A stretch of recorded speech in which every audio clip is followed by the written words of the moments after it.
वज़ीर-ए-आज़म शहबाज शरीफ ने वफाकी काबीना का खुसूसी इजलास कल तलब कर लिया। ज़राए के मुताबिक वफाकी काबीना से आईनी तरमीम के पैकेज की मंजूरी ली जाएगी। वजारत कानून और दीगर वजारतों ने आईनी तरमीम के मुसव्वदे पर काम मुकम्मल कर लिया है।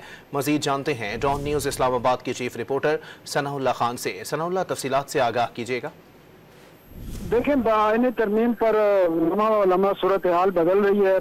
प्राइम मिनिस्टर ने कल मीटिंग बुलाई हुई है, कैबिनेट की स्पेशल कैबिनेट मीटिंग है जो 11 बजे सुबह बुलाई गई है और उस 11 बजे में वजीर कानून और उनकी जो टीम है काबीना को आईनी तरमीम का जो पैकेज है जो नेशनल असम्बली और सेनेट में कल पेश होने की तवक्को है उस पर ब्रीफिंग देंगे और कैबिनेट की अप्रूवल लेंगे, जो कि जरूरी है किसी भी बिल को नेशनल असम्बली और सेनेट में पेश करने के लिए।